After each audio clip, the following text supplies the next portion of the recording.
Yahweh, Yahweh, batela nikombo.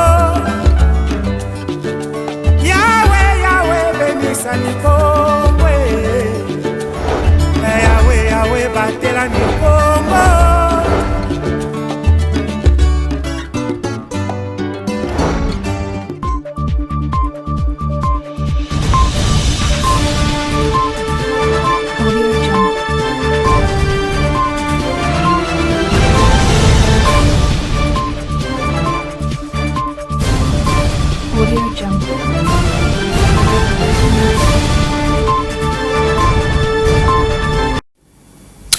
Très heureux de vous savoir nombreux en train de nous suivre, messieurs et dames. Bienvenue à ce journal qui vous est réalisé par Christian Timba et Gomez Tamba. Dans l'actualité provinciale, installation du bureau définitif de l'Assemblée provinciale. La plénière s'est déroulée ce jeudi 18 avril 2024 au siège de cette première institution de la province, assise sur avenue Fouloumasaka, au quartier Ville-Haute, dans la commune de Matadi. Plus de détails avec Glodino, Lukanou et Ronsard Kone. Quelques jours après son élection, le bureau définitif de la 3e législative de l'Assemblée provinciale du Congo central vient d'être installé ce jeudi 18 avril 2024 en présence de plusieurs autorités provinciales, politico-administratives et militaires, dont le gouverneur des provinces, Dr Guy Bandundungidi. Tout a commencé par le discours du président du bureau provisoire, honorable Thomas Yobila, qui dans son speech a demandé au bureau définitif de travailler pour l'intérêt général et de mettre les clivages de côté. Puis après, s'en est suivi la cérémonie proprement dite.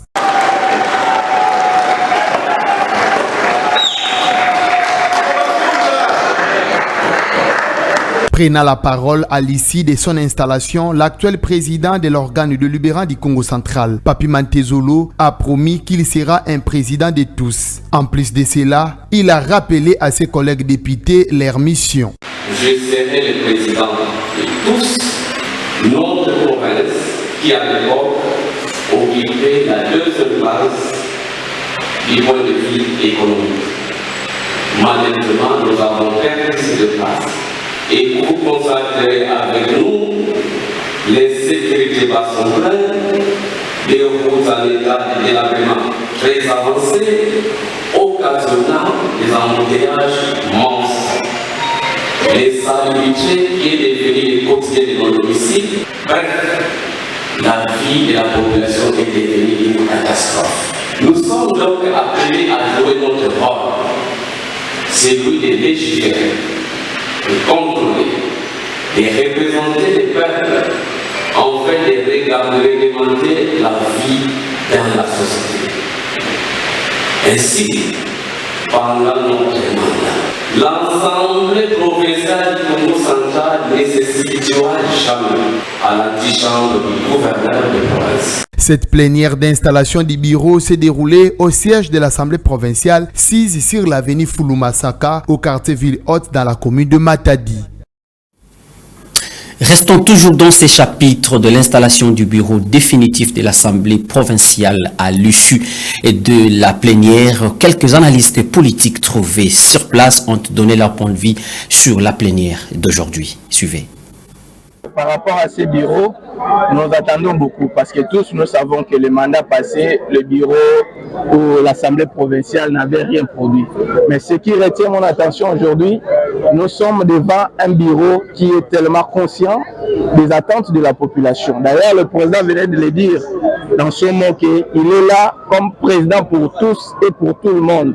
Et désormais, l'Assemblée provinciale ne serait plus l'antichambre du gouvernorat, donc du gouverneur. Donc pour ça, nous sommes très motivés et nous allons apporter notre soutien aux élus provinciaux qu'ils sont parce que d'eux-mêmes, ils ne peuvent rien faire. Il faut l'accompagnement de la population, de nous les politiques, ainsi que des députés provinciaux pour booster et puis pour assister à l'essor de notre province Congo central. Nous avons suivi le discours, un discours de paix, de cohésion que toute la population demande de temps en temps. Et nous sommes fiers, en tant que représentants du peuple au sein de notre commune, Matadi, nous allons toujours être à côté d'eux pour aussi apprendre ou à suivre leur pas. Nous attendons que le discours qu'ils ont prononcé, ça soit vraiment pratique comme les Français disent, pour que nous puissions bénéficier quant à ça. Parlons infrastructure dans cette édition du journal. Le tronçon routier qui va du rond-point Musée Laurent Désiré Kabila ex-24 novembre jusqu'à la maison communale de Matadi se détériore du jour les jours. Les usagers de cette route lancent un SOS auprès des autorités pour des autres solutions idoines. Glodino Lucano revient.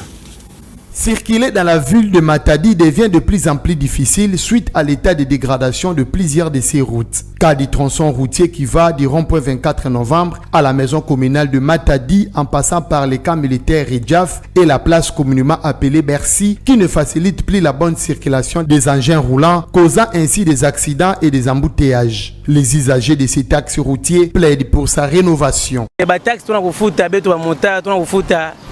1000 francs chaque jour, sans mon mairie, PDG cassé. Nous, motocyclistes, nous payons régulièrement les taxes, celui de la mairie ainsi que de la DGRKC. Nous avions appris du maire que ces frais servent pour la réhabilitation, entre autres, des routes. Mais ce trou, très proche de sa maison, s'enfonce de plus en plus et date de plusieurs mois. Mais Bandé, mais ça la plaît. Tiboubou, vraiment, on a déjà même 4-5 mois. Tiboubou est vraiment une solution. Bon, il y a Kendi là-bas qui bongisaka tango na tango. Cette route connaît de réhabilitation assez régulièrement. Que cet état interpelle les autorités parce qu'elle mérite attention et travaux de qualité. Ba vous anzila ina ya mvimba, ba tula nzila ya yimpato ya nouveau. Rappelons que cette voie publique a connu une réhabilitation partielle à des reprises. Les travaux ont été financés par le gouvernement provincial sous Atoumatoubouana, prenant en charge une partie, puis une partie par la mairie de Matadi, avec comme numéro 1 à l'époque Patin Zuziwama Kingedi. Les tronçons non réhabilités se trouvent à ce jour dans un état déplorable de façon très avancée. Malgré les efforts consentis par votre rédaction pour avoir la version des faits, celle notamment de l'autorité municipale, cela n'a pas abouti.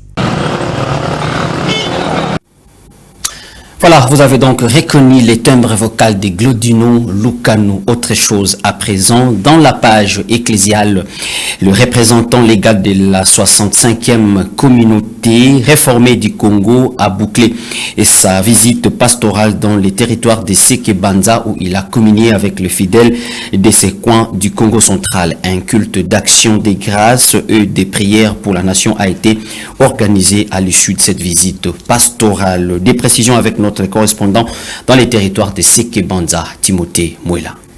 C'est à travers un grand culte d'action des grâces et d'adoration célébré dimanche 14 avril dans la paroisse des Kinzamvouité auquel ont pris part les responsables des différentes paroisses ainsi que les fidèles du district ecclésiastique de la 65e communauté réformée du Congo de Sekebanza, qui est les nouveaux représentants légaux de cette communauté. Le révérend pasteur John Matondo Vangu Yeka a bouclé son long périple entamé depuis décembre 2023. Partout où il est passé, le numéro 1 de cette église était porteur d'un message interpellateur axé sur l'amour et les principes fondamentaux de la communauté. Nous devons prier pour la paix du pays.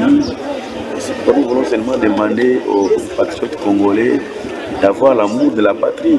Parce que nous savons aussi que dans ce cœur, il y a aussi nos frères congolais qui sont dedans. Mais il y a aussi ce qu'on appelle la convoitise internationale. Nous demandons à tous les Congolais d'être ensemble, d'être unis. Parce que c'est la République qui est agressée. Le message clair, nous l'avons trouvé dans l'Apocalypse chapitre 2, partie du 1er au 5e verset, l'interpellation du Seigneur face à son Église, 2 points avant premier amour.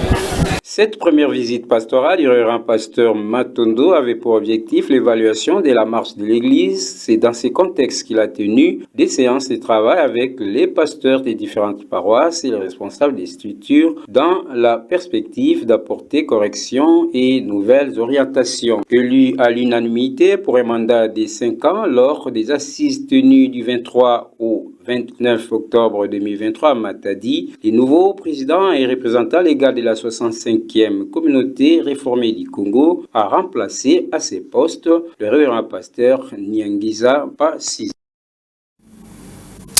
Rendons-nous dans la ville-province de Kinshasa en mission de service de 72 heures en République démocratique du Congo.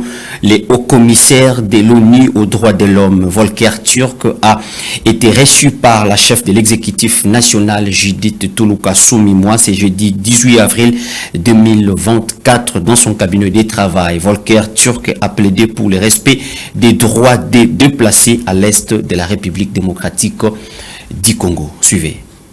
Alors, j'étais ravi de rencontrer la nouvelle première ministre de la RDC et avec tous les défis que le pays a actuellement, c'est clair, et on était d'accord là-dessus, que les questions des droits humains, de s'orienter vers les populations et de mettre en sorte que les besoins des populations soient à la hauteur de l'attention du gouvernement et que les droits humains sont quelque chose de transversal qui affecte tous les secteurs de l'administration et de la gouvernance. Et on avait un échange très fructueux et je me réjouis à l'idée d'avoir une collaboration étroite entre mon bureau, les Nations Unies, avec la Première ministre et son cabinet. La situation humanitaire, surtout dans l'Est, est précaire.